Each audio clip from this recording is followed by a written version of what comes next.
on YouTube? It's me, Tiffany, and I'm here with my co-host, Tanea. Hey, guys. And we're back with an all-new Grey's Anatomy review. I've come to the conclusion that I just don't know if these videos can happen on Fridays. Just know that they'll happen before Monday. It's just like every Friday we have something to do. Like I'm exhausted. Like I'm so busy. Bear with me. The review will be up before Monday. Yeah. I can't promise Friday anymore because I don't want to lie to you guys. I'm extremely busy. The third video a week is a little more than I thought it would be, but the dedication is real. True. So let's get into this episode 4 Grey's Anatomy, which was fucking amazing. So good. TGIT this week was just... I'm about to get TGIT tatted on my arm. Like, it's just amazing. Shonda Rhimes is everything, and Shonda Rhimes has ruined me. I don't know no other day that I'm excited about sitting down and watching TV. Like, I really wish I could watch How to Get Away with Murder. Like, watch all 3 in one night. For the people, if you're watching this right now and you watch Grey's to Scandal to How to Get Away with Murder all on Thursdays 8, 9, and 10, message me now and tell me how you're doing. Because I don't get to do it because we decided that we would still go ahead and do our Scandal review right after it goes off at 10 o'clock. So I watch How to Get Away with Murder or either Friday or Saturday. It's no way possible. It's too much. I have to pick myself. First of all, it's almost like I've been swimming and I'm about to drown, but I I get out the water, I'm saved, and I dive head first right back in when I jump from Grey's to Scandal. I really don't know how I would jump from Scandal to Grey's Anatomy. I mean, to How to Get Away with Murder. I would just die. So, How to Get Away with Murder, like, watching that for me is like jumping in a pool full of sharks. Like, it's just so intense. It's so much going on. Like, I just don't know what to do. So shout out to Shonda. I'm overwhelmed. It's overwhelming. Like, I really expect at least one of out of the 3 to be like, oh, that was an okay episode. No, this week all of them were amazing episode. Like, how did you do that? So let's just get straight into this episode, which was titled "Only Mama Knows," which thought it sounded like I said "Only Mama Knows." Only Mama knows, not knows, like knowledge. Knowledge. Right. So it starts off with a flashback of Alice Gray, which it was so funny because when it came on, she was behind a podium. Yeah. And everybody that was watching it at my house was like, I thought I was watching Scandal for a second. They thought it was Sally Langston. I was like, is that Sally?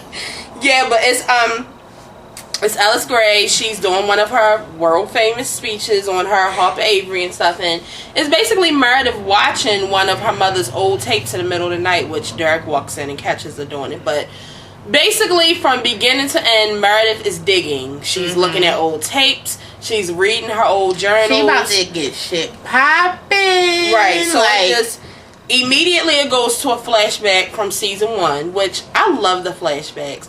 Young Meredith is just so dark and twisty and beautiful. I love season 1. And then when I was watching, I was like, damn. Yeah. Why Ellis had to die? But then on the same time, it's like Ellis, at the time when I was watching Ellis needed to die. She was just getting so rude in her old ass age. Rude and bitter. So right after the flashback, it goes into Derek and Meredith arguing, which... y'all know what I said last episode. I don't care what Meredith does. I'm Team Meredith. Like, Derek just does not know what to say out of his mouth. No, he don't. He starts, the first argument ends with him saying, "You're just like your mother," which we all know is an insult. It wasn't a good, "You're just like your mother." I mean, because in one sense, her mother is the best surgeon that ever was at Theater Grace. But on the other side, she was a horrible mother. She was mean. She was a bitch. And the latter. Right, and that's the whole thing. Like, Derek doesn't know what to say. He doesn't know when to. He doesn't know how to fight with Meredith. Exactly. It goes for the jugular. straight like that, and he don't care. So since they're talking about, it's an argument with Derek and Meredith, and they're speaking of the mother, they start with the flashbacks of the Alice Gray and Weber's love affair from when they were very young, when they first started it. How it starts up, why it was happening, why, because we always knew that Weber didn't leave Adele, but I mean, it kind of was like, why didn't he leave her? Like, we never really found out, because I mean, Adele was a cool wife and all, but she was kind of irky. So. Well, it would have been better to be married to Alice Gray. I think so too, and as we see in this episode, it would have been a much better life. Yeah. Then it goes into Alex Karev, and I don't know why I can't think of this intern's name. Edwards, the black one. That's what I call her, the black intern. I hate her. She's not even an intern anymore. I just can't let it go.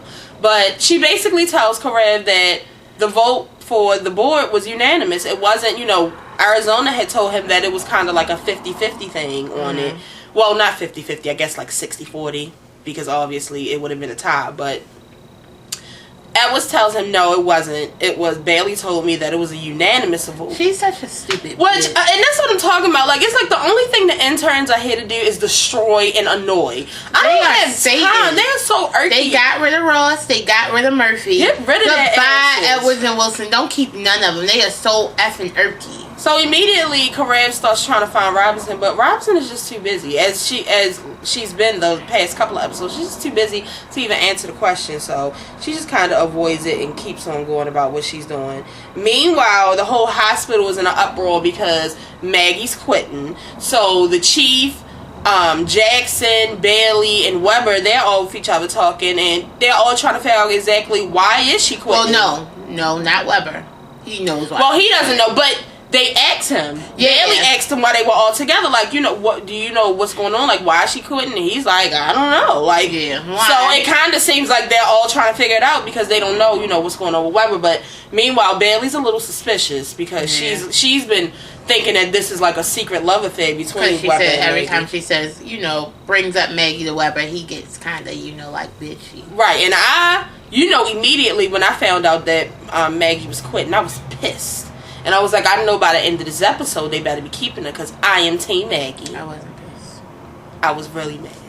And then it goes back into Meredith still digging, which she starts to ask Weber questions and asks Weber to get a certain journal because she gave him all of the journals. Bring the 83. Right. Trying to read some journals from around the time that she was supposedly pregnant. Then, right after that, Meredith goes, they get into the first first problem, which is first patient. Mm-hmm. First patient, which is the little girl outside on the bench. First of all, a lady comes in and asks for help as she's walking in the hall from talking to Weber. Meredith goes outside to find a little girl can I tell you, as soon as I saw the little girl, because the little girl was part of the sneak peek, so I already knew that this patient was going to come. But when I saw the little girl's stomach, I said, Lord, please don't let Shonda have a pregnant 11-year-old. I knew she wasn't pregnant. I don't have time. I don't know, but I just automatically knew she was not pregnant. I didn't know. You just never know. Because the thing is, with the shirt on, it didn't look like a pregnant stomach. But when they showed it without a shirt, I was like, yeah, you look like a pregnant stomach. But I had already thought it was a tumor. Right. Or something. I kind of thought it was a tumor, but then I still had to back in my mind that she could be pregnant. Because, she is a nutball. So they immediately go into, giving her a sonogram, x-rays and stuff, and they find out that it's a really big mass that's actually, already starting to destroy other organs. Right. Because it's so big. Right. So they immediately send her into surgery, which they go into the next scene where it's the chief, and Bailey comes up to him, and she's, while he's by himself, she's asking, do you know why she's leaving? What's really going on? You know how the chief get. I don't know why Shonda always has, because it's never, the chief usually maybe snaps on Meredith, but 90% of the time the chief is snapping on Bailey. And you want to know why?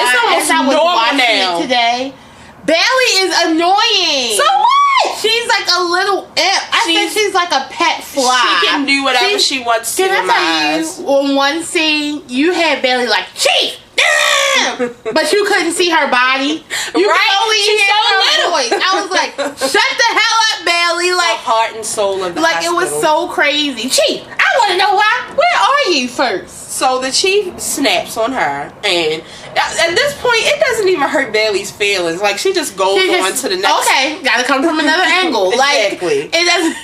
He's annoying. So basically, the whole episode, the chief is walking around looking like a sad puppy dog. Yeah. To be honest. So back to, you know, everybody trying to figure out why she's leaving. They get all into a room because we have our next patient, which is the paralyzed man. Mm-hmm. You know, she's trying to figure out, it's both the shepherds for, of course, the neurology part, and then it's her. And they're all trying to figure out what's going on. And then, you know, once Derek and the other one, the other shepherdess comes in, they basically rule it out as, you know, he's paralyzed. Like, it's nothing we can do. But Maggie and her smarts and wit. Well, because she gets shepherded in to do a surgery. Right. Yeah, that's what I'm saying. But you just said like they had talked about it. You didn't say that they did a surgery.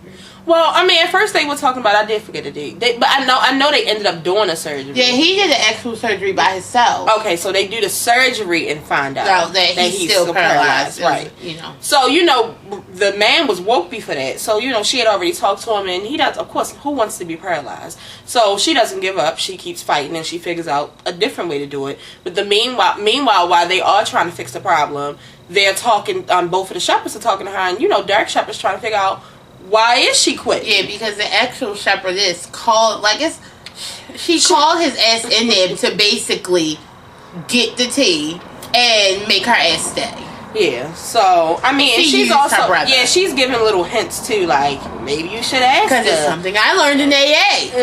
And Pierce is in AA. Shut up, Derek. No. I really like Shepherdess. So what's her first? Amy. That's her name, Amy. Shepherdess. So, you know, Maggie's basically like, you should ask your wife. Like, it's not Ask my your place. wife. I'm tired of repeating it anyway. Ask your wife. But when you do tell him to ask his wife, he acts like his wife is like He's like, no. President Obama, like he's scared of her or can't get in touch with her. Oh no, that's not a good idea. Oh, I don't think I can do that. Shut the hell up and go ask your wife. So then we get to Alex. Finally, they're in the surgery, and he finally gets to, you know, say something to Robin's like, why did you tell me it was a unanimous? I mean, why did you tell me that it was kind of a split vote? Like, you made it seem like it was people rooting on both teams. And she's like, this is basically why I did lie to you. She's like, I needed you to stay because I'm always so busy. I need somebody who can run the pediatrics, which what Tanea said. She was like, of course they're going to keep Karev. We need somebody to run the pediatrics. Duh. So, I mean, to me, that's, I already told y'all, I wanted Bailey to be the person on the board anyway, but we needed Karev. Yeah, because and like she said, she didn't think that he was going to do both. Right, and to be honest, you know, I think that Karev is a jerk, and half of the time I can't stand him, but when it comes to pediatrics, he is awesome. the man. And you know what? He needed to be fully into peds. Right. Like, he didn't need any distractions by being on the board. So, because she's already on the board. So. Right. And honestly, when she did tell him, it didn't even seem like he was mad anymore. Like, he was just like, well, I'm going to be making more money. I guess you're right anyway. So then it gets to Derek finally finding out what exactly was going on with Meg. You know, did he pull her in the room, or he went in the room that she was in? No, he pulled her ass into a coat closet. He pulled her into a room. And, you know, she basically tells him, like, she didn't want to tell him once again, but she tells him, and he's just like, almost like a sigh of relief, like, oh my god, like, it's finally all starting to make sense now. Like, of course he knew they were arguing a lot because of, you know, him supposed to leave and stuff, but he knew it was something else bothering her. And immediately he's just like, oh my god, like, my wife she doesn't do sisters. Like, this makes perfect sense. And then he hugs her, and, you know, he asks her not to leave, but he gives her you're talking about, are you talking about Maggie? Yeah. I thought you were talking about... No, yeah, he went to the room that she was in. Right, okay, so he went to the room. And he, you know, he basically pulls out the McDreamy card. The eyes and the smile come out. Stared at her face, don't leave, hugged her. The most awkward hug ever. It was so long. At first, she had, like, fell into it. Right. And then when it was, like, a little bit too long, she was like, this is weird. Like, this is weird. I think that was her first hug from there. She never hugged the chief? I don't think so. But, you know, her feeling welcome is the main thing that she wants anyways, so. Then we get to Derek and no, wait a minute, I'm skipping something. Blah blah blah blah blah blah blah blah. Okay, so Chief finally decides to go ahead because Bailey's back again, bothering him again. So he basically tells her she's my daughter with Alice Gray. And Bailey's mouth falls to the floor. And it stays there for a while. And then she gets excited because she's like, oh my God, like I thought y'all were having an affair. But what the? But he already has a girlfriend. Who's girlfriend? What's his face mother? They broke up. Oh, he did? Yeah. Remember he was going to propose to and everything? You probably don't remember all that. They broke up. Oh, dang. They not together right now. I mean, I believe that they are going to get back together, but they broke up right now. So, good. You know. I don't need to see her as much. She's annoying. And Bailey's basically like, you need to stop her. Like, she doesn't know, what kind of person you are, like how amazing you are. Like, this could really work out. So go get your daughter and shit. And I was glad that he told her because I really don't like when he keeps stuff from Bailey because she keeps nagging and nagging. It's just annoying. She's annoying. Right. So, Derek finds Meredith and, he tells her, like, I know what's going on.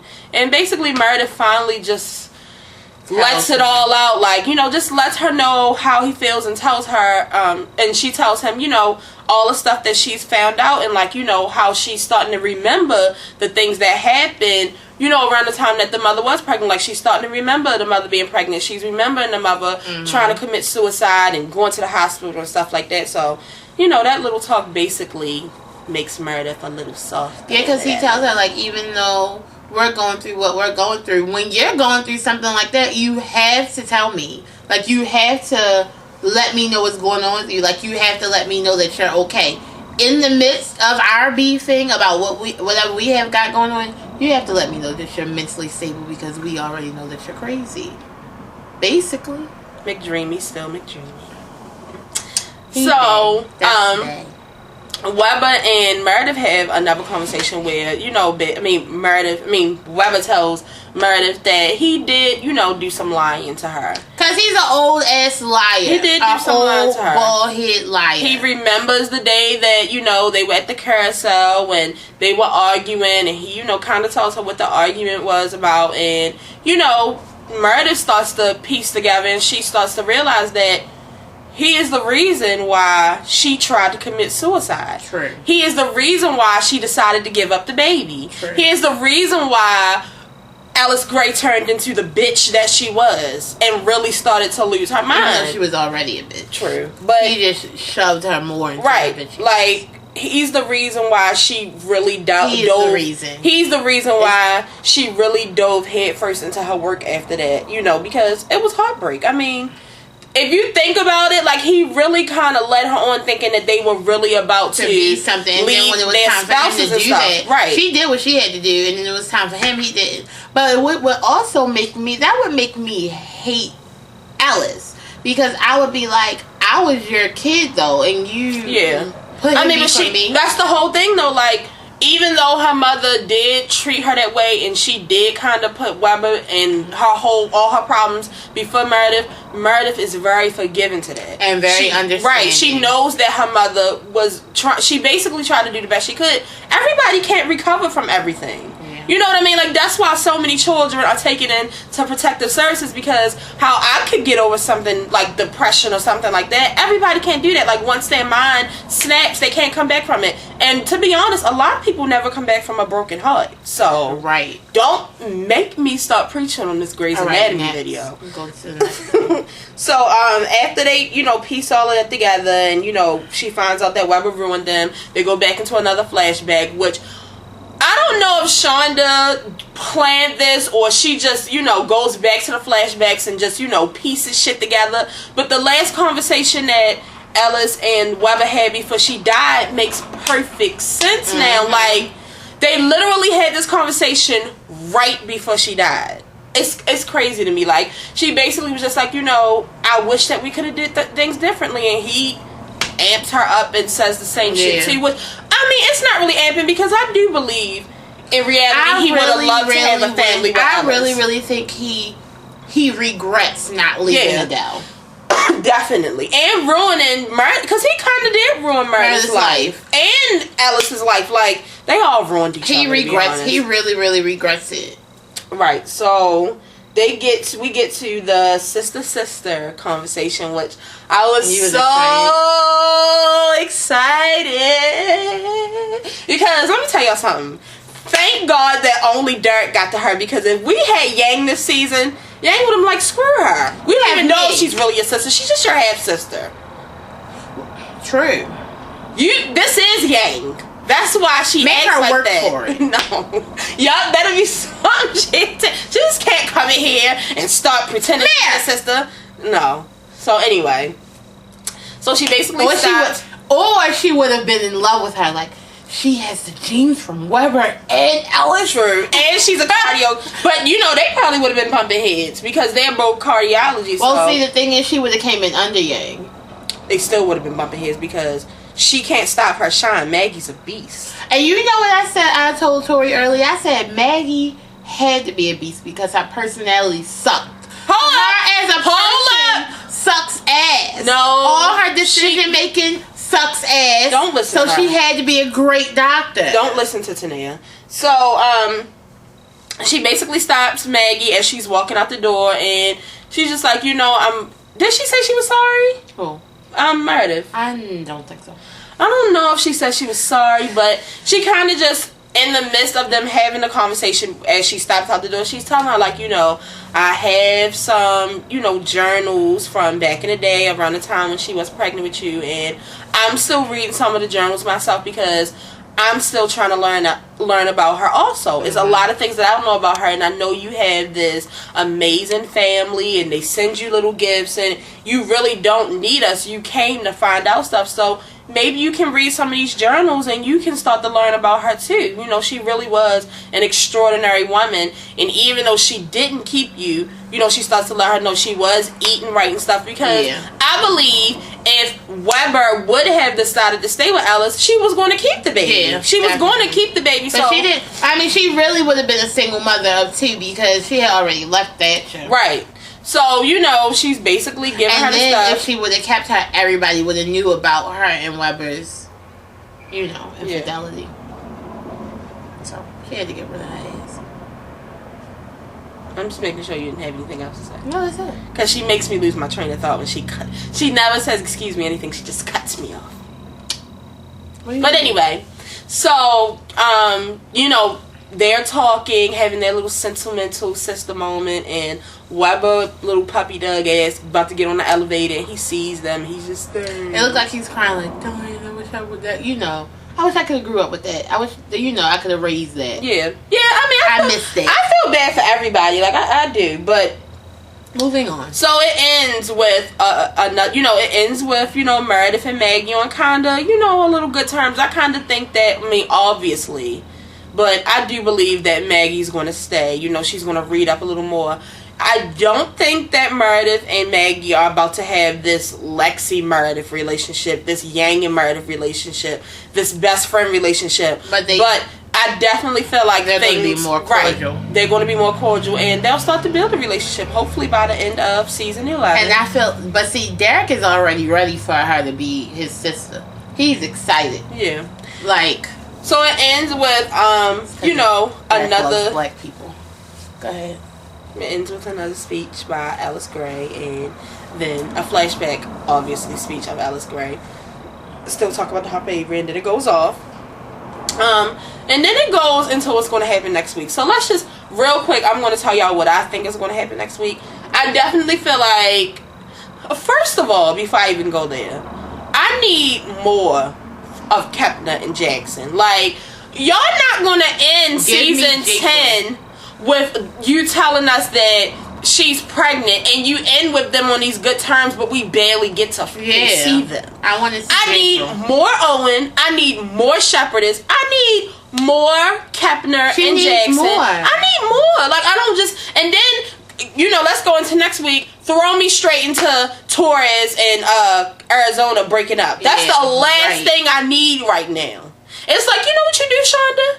You break up, and then you break up somebody and you have somebody on good terms. As soon as the other people who are breaking up get on good terms, you break up the people with the good terms. It's just like a recycle. If y'all could understand what I was just saying, it's a recycle of broken up relationships. You can't ever just let everybody be like happy for the moment. Door. Exactly. And that's on all of your damn shows. Right, cool. So next week we're going to see, Cali and Arizona break through. Up again. I'm hoping that they don't break up, but I think that they are. And the bad thing about this is they've broken up over such devastating things before and gotten back together that I really think that if they break up this time, this could be the end. And if it's not the end, we could go through the whole season 11 before they get back together. And that I was hurts. thinking, what if this time when they on the break, Kelly mess with somebody? I would love it, to be honest. I'm be honest with y'all. Like, I was mad at Arizona for cheating, sex with a man. but I'm so. Get that back. No, see, in the world of lesbians, that's the worst thing that you can do. Is cheat or start having a little side guy. Well, if you think about lesbian relationship, they were in a lesbian relationship. They broke up, and then she got pregnant by Mark. Exactly. So don't go back doing that dumb shit. It's happened again. No, and if she's anything, not a lesbian. If anything, she likes what she likes. Don't label her. If anything threatens Arizona, it's when Callie messes with men. We don't have time for that. Well, if anything threatens Callie is when Arizona messes with other women. Arizona is a PINPGANGSTER, and we all know that. Okay. So, I'm excited about next week. Again, like I said, this week was very exciting. And it just lets you know, the first couple of episodes, no, F that. Because it's people who are so into Grey's Anatomy and into Scandal and How to Get Away with Murder that they try to, play with Grey's Anatomy like Grey's Anatomy isn't just as good. Like, y'all tripping. At least with Scandal, it kind of started off slow and now it's starting to really pick up. Grey's Anatomy been on from episode 1. From episode 1. So don't come on. Like episode 1, the first 10 minutes of it, you was like, God damn. Really? That's how you gonna come on? So anyway, we'll be back next week with an all new review between Friday and Sunday night. So bear with us. Make sure you comment, share this video. Tell me what y'all thought. Tell a friend to tell a friend. And as always, if you didn't know, now you know that there's no show like the show. And shout out to everybody who have been watching these reviews, because unlike my other reviews, these are the lower views, but we'll be up there because a lot of people don't watch Grey's Anatomy. But just like I put people in the Scandal, I'm gonna put people in the Greys. Peace.